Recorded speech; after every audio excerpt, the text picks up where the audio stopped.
My name is Adrian Nanchev, and this channel is all about helping you become a remarkable entrepreneur. So subscribe and click the bell notification below for the latest upload. Now, what are the penalties of having a disempowering partner? Very important. A few years ago, about roughly 2 now, I had a girlfriend that I'd met in January, and I was with her until about July 2015. We were together for about 7 months. Now, I just started off being an entrepreneur and started that route, that journey of going into business. And she wasn't overly fond of business or business people or interested in books or finance or entrepreneur, stuff like that. And over the time that I knew her, she never really interested in the books.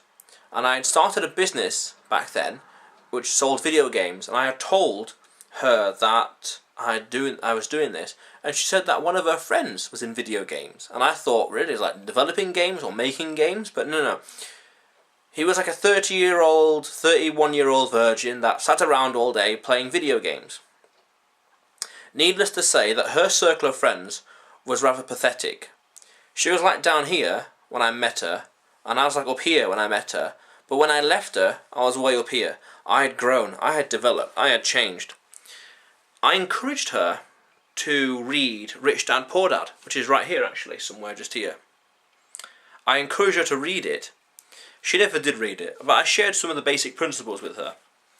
And at the time I was also reading Think and Grow Rich, which is over here by the way as well. And she wasn't really interested in that and a bit sceptical about it. I also encouraged her to read Richest Man in Babylon. Wasn't interested in at all.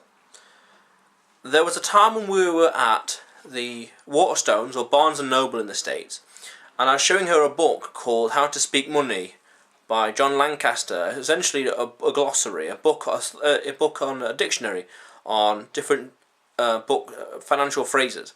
And she flicked through it, and she said to me that I know all this stuff, and put the book down. And I instantly thought 2 things. One, are you that arrogant? Are you that arrogant to think that you know all this stuff already that someone wrote a book about and spent maybe months and months writing and researching and publishing, and you know more than him? And 2, this is more important, if you already know all that stuff, what are you doing with that knowledge?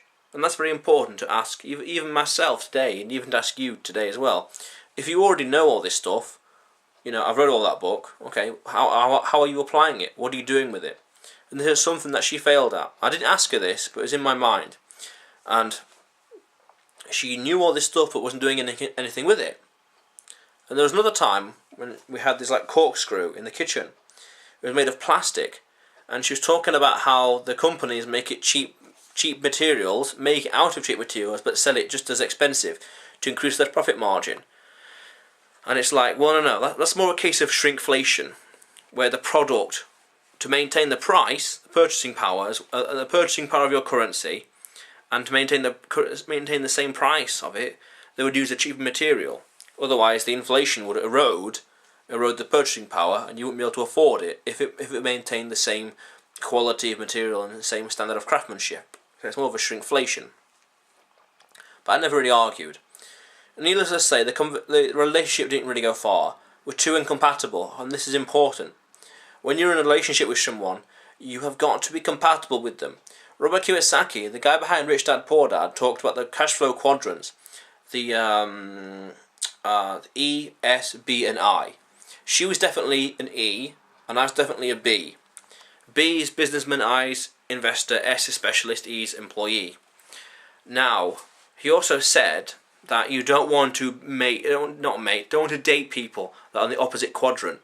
And I was dating someone that was in the opposite quadrant, and they were unwilling to learn, unwilling to become better, unwilling to change. I know some people say it's not good. You're not in there again to change people, but the stuff that I taught her, she wasn't willing to become. She wasn't willing to join me.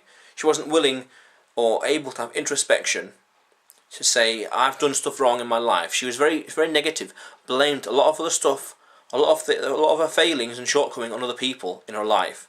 And that's not good. Always take responsibility. Think, what could you have done? Even though it may not have been your fault, but what could you have done to remedy the situation? and there was no introspection with her, and that's a bit of a letdown.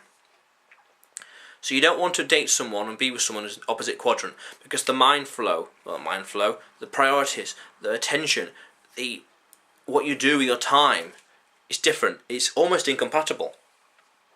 It's very important to understand that. So near the end of the relationship, she said to me, in reference to Rich Dad Poor Dad and a few other books, because I asked her to read it, she said to me that I tried to dupe her into reading. Think about that. How can you dupe someone into becoming better, to learning, to improve? I understand not everyone wants to improve, not everyone wants to learn, but the point is, how can you dupe someone into becoming inadvertently better? Just the way of thinking is very negative, and not the kind of person that, in hindsight, I want to be around. And I'm glad that relationship did not last long, because that would have been a disaster. A waste of time, energy, effort, attention, disaster. It would have been a disaster. So you want to be in a relationship with someone who will uplift you.